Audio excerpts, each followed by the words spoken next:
ஏன் அன்பு செல்லமே, மற்றவர்களுக்காக நீ மாற்றிக்கொள்ள வேண்டாம்.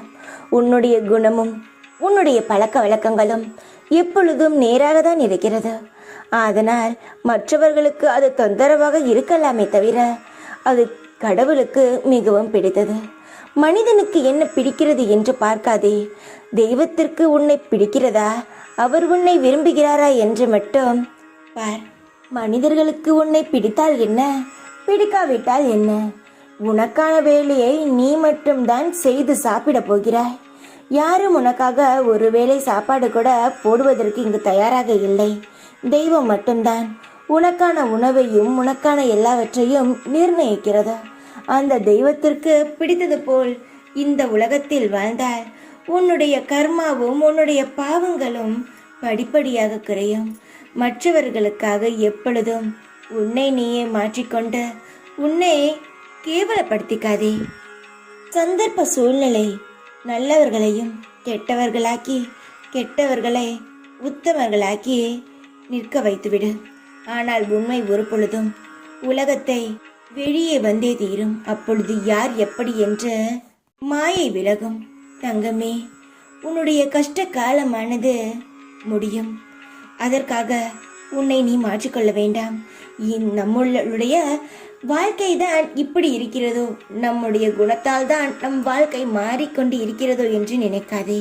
கஷ்டம் என்பது உன் குணத்தால் அல்ல, நீ பண்ணிய கர்மாவினால் உனக்கு வந்து கொண்டிருக்கிறது.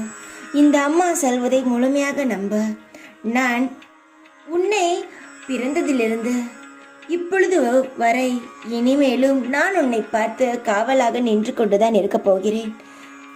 உன்னை யாரேனும் நிராகரித்தால் அதை சந்தோஷமாக ஏற்றுக்கொள். உலகில் சாதனை புரிந்த அனைவருமே ஒருவரால் நிராகரிக்கப்பட்டவர்கள்தான். அதை மனதில் வைத்துக் கொண்டுதான் அவரவர் முன்னேறி கொண்டிருக்கிறார்கள். உன்னை நிராகரித்தவர் மத்தியில் நீ முன்னேறி காட்ட வேண்டும். எப்பொழுதும் மற்றவர் உன் குணம் சரியில்லை என்று சொல்லும் பொழுது அவர்களுக்காக உன்னை நீ மாற்றிக்கொள்ள வேண்டாம். நான் இதை உன்னிடம் கேட்டுக்கொள்கிறேன். என் தங்கமே, ஒவ்வொரு விஷயமும் உனக்கு சரியாக நடக்கிறது. ஆனால் உன்னுடைய குணத்தை மட்டும் மாற்றிக்கொள்ள வேண்டாம். உன்னுடைய குணமானது தங்கம் போலது. நீ இரக்க குணம் உள்ளவள், சந்தோஷமாக இருப்பாய். இப்பொழுது நடப்பதை வைத்து எதையும் முடிவு செய்யாதே. 1000 பேர் 1000 சொல்வார்கள். இன்று உன்னை குறை சொல்வார்கள், நாளை வேற ஒருத்தவர்களே குறை சொல்வார்கள். இதையெல்லாம் மனதில் வைத்து கவலைப்பட வேண்டாம். உன்னுடைய குணம் நல்ல குணம்தான், நன்றாக தான் இருப்பாய். கவலை வேண்டாம், நீ நிம்மதியாக இரு, அது போதும் எனக்கு. நான் உன் வாழ்க்கையை சரி செய்கிறேன். இந்த அம்மாவை நம்ப, உன் வாழ்க்கையானது வலிமயமாக இருக்கும்.